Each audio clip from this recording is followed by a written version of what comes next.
బైరి నరేష్ గారు ఈరోజు మనతో ఉన్నారు. ఆయనతో మాట్లాడి ఎందుకు ఆయన దేవుణ్ణి నమ్మడు అనే విషయాలు తెలుసుకునే ప్రయత్నం చేద్దాం. నేనెందుకు నమ్మను? దేవుణ్ణి నమ్మరంట. ఉంటే నేనెందుకు నమ్మను? కాణిపాకం పుట్టినప్పుడు ఎంతే ఉండే, దాని తర్వాత అలా పెరుగుతూ ఇప్పుడు ఇంకా చాలా పెద్దగా అయ్యారు, అంతవరకు హైట్ పెరిగారు అని చెప్పి కొన్ని అంటూ ఉంటారు. ఇప్పుడు అది నిజము అని అంటే దేవుడు ఉన్నాడని అంగీకరించాల్సి వస్తుంది. అది అబద్ధం ఫేకు అంటే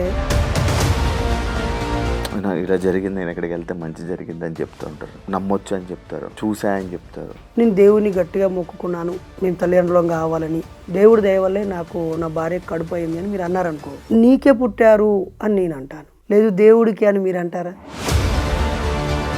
తిరుమలలో కొంతమంది ప్రాణాలు కోల్పోయారు. ఇప్పుడు వాళ్ళు దేవుడి ఈ దర్శనం కారణంగా మా అమ్మ చచ్చిపోయింది అని మీ కెమెరా ముందుకు వచ్చి సాక్ష్యం ఇస్తారా?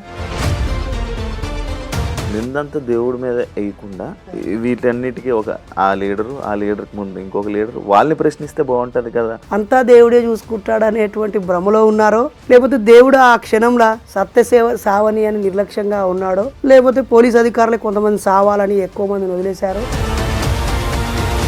మీరు ఇలా మారడానికి రీజన్ మీ తమ్ముడు జరిగిన సిచ్యువేషన్? అది ఒక ఇన్స్పిరేషను లేదా ఒక బలమైన కారణము. మీరు ఇంత చదువుకున్నారు, ఇన్ని డిగ్రీలు తీసుకున్నారు, ఇన్ని చేసిన వాళ్ళు స్వామి మాలలకు సంబంధించింది మీరు పాట పాడారు, అది కరెక్టా? నువ్వు పిహెచ్డి చేసి ఏం లాభం, కామన్ సెన్స్ లేదా అని అర్థం. అంటే అప్పుడు దెబ్బలు తగలడం వల్ల మీరు తగ్గారా? సో ఇప్పుడు నన్ను కొట్టినా, జైల్లో పెట్టినా, రేపు నన్ను మళ్ళీ కొట్టినా, ఎల్లుండి నన్ను చంపేసినా. హాయ్ హలో నమస్తే, నేను మీ anchor Shiva, welcome to iDream media. ఈరోజు మన ముందున్న గెస్ట్ నాస్తికుడు బైరి నరేష్ గారు ఈరోజు మనతో ఉన్నారు. ఆయనతో మాట్లాడి ఎందుకు ఆయన దేవుణ్ణి నమ్మడు అనే విషయాలు తెలుసుకునే ప్రయత్నం చేద్దాం. అండ్ నేను ఈ టైప్ ఆఫ్ ఇంటర్వ్యూ ఇది నాకు ఫస్ట్ టైం, ఒక కొత్తగా ఉండొచ్చు నాకు. ఆయనతో మాట్లాడి మనకి తెలియని విషయాలు తెలుసుకునే ప్రయత్నం అయితే చేద్దాం. హాయ్ సార్, ఎలా ఉన్నారు? బాగున్నారా? బాగున్నాను సార్. మీరు బాగుండడానికి గల కారణం? My discipline, my hobbies, my thinking, my knowledge, my parents, my wife, my kids, my surroundings, my friends, ఇవన్నీ కూడా మేము బాగుండడానికి దోహదపడతాయి. అంతే అంతే. ఫుడ్, హాబీస్ అంటే ఫుడ్ కూడా ఒక హాబీ కదా. హాబీ, ఈ ఫుడ్ ఇవి అంతే. ఎందుకు మీరు దేవుణ్ణి నమ్మరు? నేనెందుకు నమ్మను? దేవుణ్ణి నమ్మరంట. ఉంటే నేనెందుకు నమ్మను? అచ్చా, అలా అంటారా? లేరు అంటున్నారా? ఉంటే బాగుండు అంటాను. మరి మీకు ఇంకా నమ్మే ప్రజలు చాలా మంది ఉన్నారు కదా ఇప్పుడు. అది వాళ్ళ ఇష్టం, వాళ్ళ ఇష్టం కదా, వాళ్ళకి నమ్మే హక్కు ఉంది కదా, నమ్ముకొని అంతే. అంతే కదా. సడన్గా మీరు మారిపోయారా ఫస్ట్ నుంచి ఇంతేనా? మనుషులు ఎవరైనా ఫస్ట్ నుంచి సహజంగానే ఉంటారు. వాళ్ళని పెంచిన వాళ్ళు, లేకపోతే వాళ్ళకు బోధించిన వాళ్ళు, వాళ్ళతో కలిసి ఉండేవాళ్ళు వాళ్ళని ఏదో ఒక భక్తి వైపు, మతం వైపు, నమ్మకాల వైపు నడిపిస్తారు.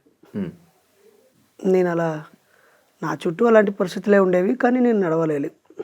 యాక్చువల్లీ నాకు మీ గురించి ఇలా చెప్పి ఇలా ఇంటర్వ్యూ చేయాలన్నప్పుడు నేను కొన్ని ఇంటర్వ్యూలు, వీడియోలు చూడడం జరిగింది. పెళ్ళి అయిపోయింది అన్నారు, పెళ్ళి అయిపోయి 2 పిల్లలు. పెళ్ళి ఎలా చేసుకున్నారు నార్మల్గా? నేను 1995లో నాకు ఈ ఐడియాలజీతో పరిచయం ఏర్పడింది. అంటే పబ్లిక్లోకి వచ్చాను నేను. అప్పటి నుంచే స్టేజీలు ఎక్కడాలు, ప్రసంగాలు ఇవ్వడం. అంటే 30 years. Okay, 30 years. ఇప్పుడు నాకు 42 క్రాస్ అయ్యి 43. సో నాకు 25 వచ్చే నాటికి నేను అప్పటికే స్టూడెంట్ లీడర్ని, సైంటిఫిక్ స్టూడెంట్స్ ఫెడరేషన్కి స్టేట్ ప్రెసిడెంట్ని, మంచి మెజిషియన్ని, స్పీకర్ని, లీడర్ని. అప్పుడు నాకు ఒక చిన్న జాబ్ ఉండేది. ఆ జాబ్ చేస్తూ అనౌన్స్ చేశాను నేను, నాకు కులము, మతము, కట్న కానుకలు, ముహూర్తాలతో సంబంధం లేకుండా ఏదైనా మ్యాచ్ ప్రపోజల్ వస్తే, అరేంజ్డ్ మ్యారేజ్, లవ్ కోసం, లవ్ లేదా మిగతా టైం లేదు మనకప్పుడు, అలా నేను ఒక అనౌన్స్మెంట్ ఇచ్చాను. మా స్నేహితులు మ్యాచెస్ చూశారు. అలా ఇలా కూర్చుండి మాట్లాడుకొని 2009 మార్చి 8 ఎదురుపడి ఇలా మాట్లాడుకున్నాం. నా ఆలోచనలు ఇలా ఉంటాయి, నా లైఫ్ స్టైల్ ఇలా ఉంటుంది. యాజ్ ఏ హస్బెండ్గా నేనైతే అంటే పార్ట్నర్గా మీకు గుడ్ పార్ట్నర్గా ఉండడానికి నేను సిద్ధంగా ఉన్నాను. మీకు అభ్యంతరం లేకపోతే మీరు ఓకే చెప్తే నేను మ్యారేజ్ ఏర్పాట్లు చేసుకుంటానని చెప్పా. ఓకే. అలా ఒక 4-5 రోజులు వాళ్ళు ఆలోచించుకొని ఓకే చెప్పారు. అలా June 21 సండే ఒక బాబాసాహెబ్ అంబేద్కర్ భవన్లో దండలు మార్చుకొని చాలామంది పెద్దల సమక్షంలో అలాంటి ఆలోచనల పరుల సమక్షంలో పెళ్లి చేసుకున్నాం. పెళ్ళి అంటే ఎందుకు దండలు మార్చుకోవాలి నార్మల్గా? నాకు అంటే బేసిక్గా తెలియదు. మామూలుగా అయితే దండలు మార్చుకుంటే పెళ్ళి అయిపోద్దా అని. పెళ్ళిళ్ళు ఇండియాలో ఇక్కడ ఎక్కువ మంది ప్రజలు నమ్మే రిలీజియన్లో ఒక 7-8 రకాలుగా పెళ్ళిళ్ళు ఉన్నాయి. ఫారెన్ కంట్రీస్లో ఇస్లామిక్ పద్ధతిలో ఒక మెథడాలజీ ఉంది. క్రిస్టియన్స్ అయితే పాస్టర్ కమిటీ వాళ్ళు ఒక డేటు వాళ్ళు కొన్ని ప్రార్థనలు చేస్తూ సిస్టమ్ ఉంది. మాలాంటి ఐడియాలజీ ఉన్న వాళ్ళకి కాన్స్టిట్యూషన్లో ఉన్న వెసులుబాటు ఇద్దరు దండలు మార్చుకొని ఆ ఫోటోతో సబ్ రిజిస్ట్రేషన్ ఆఫీస్లో స్పెషల్ మ్యారేజ్ యాక్ట్ ప్రకారంగా దరఖాస్తు చేసుకుంటే సర్టిఫై చేస్తారు. అందుకోసం దండలు మార్చుకున్నాం. లేదంటే ఒకరు చేయి ఒకరు పట్టుకొని మేము ఈ రోజు నుంచి కలిసి జీవిస్తాము, ఇదిగో మా సర్టిఫికెట్ అని చూపిస్తే సరిపోద్ది. అలా ఒకవేళ చట్టంలో వెసులుబాటు వచ్చి దండలు కూడా అక్కర్లేదు అని అన్నట్టయితే రేపు రానున్న రోజుల్లో ఆ దండలు కూడా లేకుండా సైన్ చేసి ఆ సర్టిఫికెట్ ప్రదర్శించి హ్యాపీగా బతికేస్తారు. పెళ్లి కోసం మీరు ఆ చట్టాన్ని పాటించడం జరిగింది. అవును. అంటే కొన్ని విషయాల్లో మీరు ఏదైనా అది అవసరమైతే వాటిని పాటిస్తారు. అది కూడా ఏం కాదు. బుద్ధుడు కలామా సుత్తలో ఒక మాట చెప్తాడు, తరతరాలుగా వచ్చిందని నమ్మకు, పెద్దలు చెప్పారని పాటించకు, ఇంకెవరో బాగుంది అని చెప్పి పాటించకు, ఆయా కాలమాన పరిస్థితులకు అనుగుణంగా ఆలోచించి అది ఆమోదయోగ్యము ఉపయోగకరం అనుకుంటే దాన్ని ఆచరించు, పాటించు. ఎవరో చెప్పారని వారసత్వంగా సాంప్రదాయంగా వచ్చిందని చేయకు అని చెప్తాడు. కాబట్టి మనం ఎవరో చెప్పారనో లేదా ఎవరు చెప్పట్లేదనో అలాంటి మనం విచ్చలవిడిగా ఉండాలనో లేదా భిన్నంగా సమాజానికి పూర్తిగా వ్యతిరేకంగానే వెళ్ళాలనో అలాంటి పట్టులు విడిపులు లేకపోతే కోపతాపాలు పంతాలు ఏమి ఉండవు. అంటే నార్మల్గా నాకు ఒక డౌట్. ఇప్పుడు మీరు రిజిస్టర్ మ్యారేజ్ చేసుకున్నారు, దాని గురించి దండలు మార్చుకున్నారు, సర్టిఫికేట్ చూపించుకోవడం కోసం అన్నారు. ఎందుకు సర్టిఫికేట్ చూపించుకోవాలి? నార్మల్గా మన పెళ్ళైంది ఎవరు ప్రూవ్ చేయడానికి చూపించాలి? ఎవరైనా అడిగారా ఏమని? మీ సర్టిఫికేట్ చూపించండి అని? లేదు, అడగడం. అప్పుడు మీరు చూపించారు. అయినా కూడా సర్టిఫికేట్ కూడా అవసరం లేదు కదా. అది మీ ఇష్టం. మీకు అవసరం లేదనుకుంటే మీరు తీసుకోకపోవచ్చు. మేము చేసుకునే పెళ్ళి సమాజంలో ఎక్కువ మంది చేసుకున్నప్పుడు అది కూడా చూపించక్కర్లేదు. ఎక్కడో ఒకరు అక్కడక్కడ చేస్తూ ఉన్నప్పుడు అవసరమయ్యి మెజారిటీ ప్రజలకి ఇలా కూడా పెళ్లి చేసుకోవచ్చు, ఇదొక సంస్కరణ, ఇలా ఒక ముహూర్తం లేని పెళ్ళి, ఒక పూజారో పాస్టరో మత పెద్దో లేని పెళ్ళి. పెళ్ళిళ్ళు marriages are made in heaven కాదు, మనుషుల నిర్ణయం మీద ఆధారపడి ఉంటుంది. మత పెద్దలో దేవుళ్ళో చేసేవి పెళ్ళిళ్ళు కావు. అవి పెళ్ళిళ్ళే, అలా చేస్తేనే పెళ్ళి అనే భ్రమలో ఉండకండి.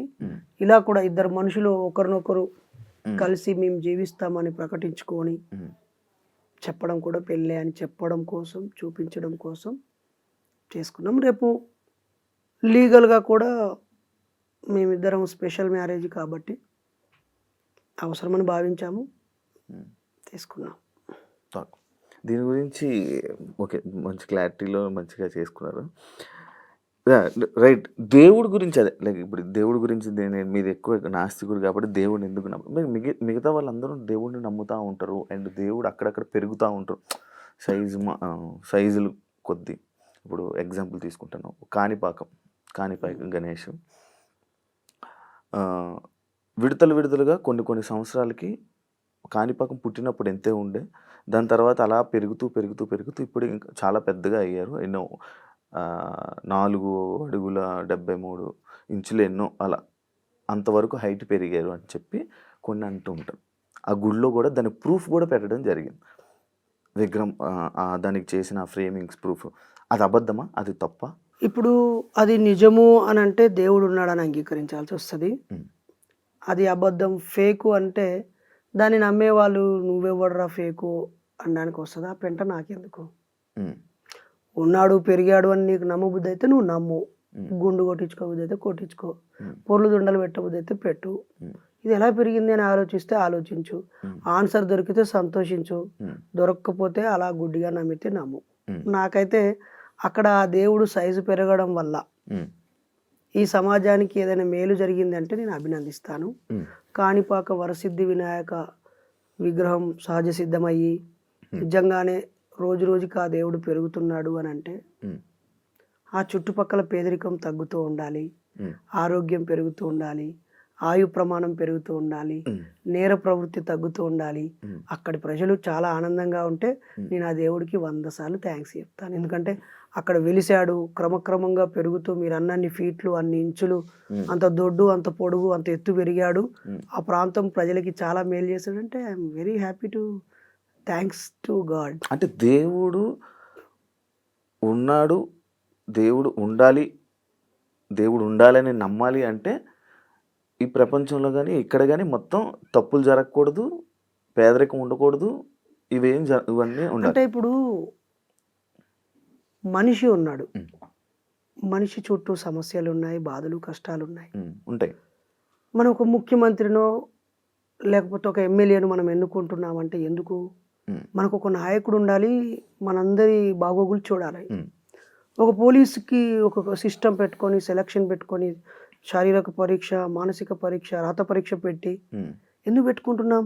ఉమ్, నీ ఇంటికి నువ్వు, నా ఇంటికి నేను కాపలా కాసుకోలేము, మొత్తానికి ఒకరు కాపలా, శాంతి భద్రతలు చూసుకునే ఒక వ్యవస్థ. ఉమ్, అలాగే మన అందరి ఉమ్మడి అవసరాల కోసం మీద ఇన్ని డిపార్ట్మెంట్లు, ప్రభుత్వ డిపార్ట్మెంట్లు, ఉమ్, అలాగే ప్రజలకు రకరకాల సేవలను అందించడానికే కదా ప్రైవేటు సంస్థలు కూడా కొన్ని. ఉమ్, ఉమ్, ఇప్పుడు అన్ని ప్రభుత్వ బస్సులు సరిపోవు, ప్రైవేటు వాళ్ళు కూడా బస్సులు పెడతారు. ఉమ్, వాళ్ళు లాభాపేక్ష డబల్ రేట్ పెట్టొచ్చేమో కానీ ఉమ్, వాళ్ళు ప్రజల సేవలని చేసి డబ్బు సంపాదించుకోవడం అనే ఒక 2 కోణాలు ఉంటాయి. ఉమ్, అంటే అల్టిమేట్ ప్రజలే కదా. ఉమ్, మరి అప్పుడు ప్రజలకు సంబంధించిన విషయాలను దేన్ని ప్రభావితం చేయకుండా ఒక మహిమ ఉంటేంత లేకుంటేంత, అసలు దేవుడు ఉంటేంత లేకుంటేంత, ఉమ్, మనుషుల జీవితం ఏ విషయాన్ని దేవుడు ప్రభావితం చేయనప్పుడు, కష్టాలు కన్నీళ్ళ గురించి దేవుడు బాధ్యత వహించినప్పుడు, అక్కడ పేదరికమో, దోపిడో, పీడనో, అసమానతలో, కుల వివక్ష, దుర్మార్గమో, నీచత్వమో ఏదో ఒకదానికి ఆయనకు సంబంధం లేనప్పుడు ఉమ్.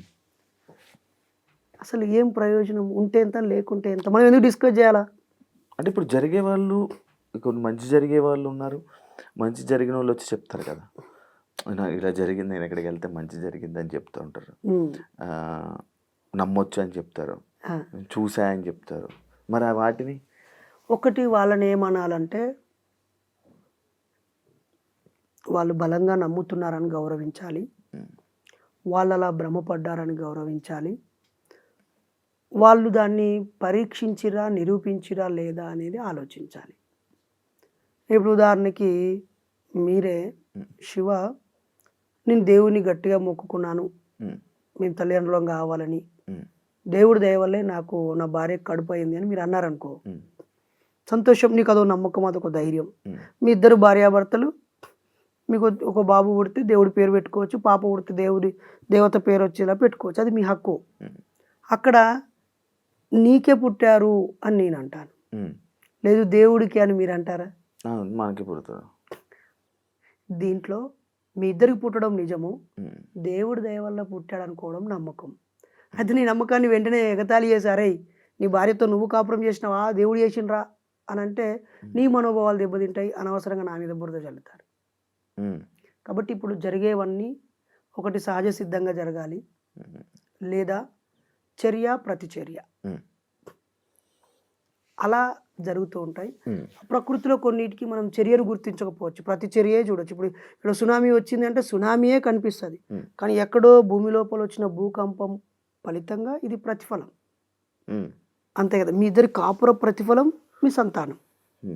ఇక్కడ మధ్యలో దేవుడి దయే, ఖచ్చితంగా దేవుడి దయ అని అంటే అది నీ ఇష్టం, okay brother, happy, all the best అంటాను, అంతే.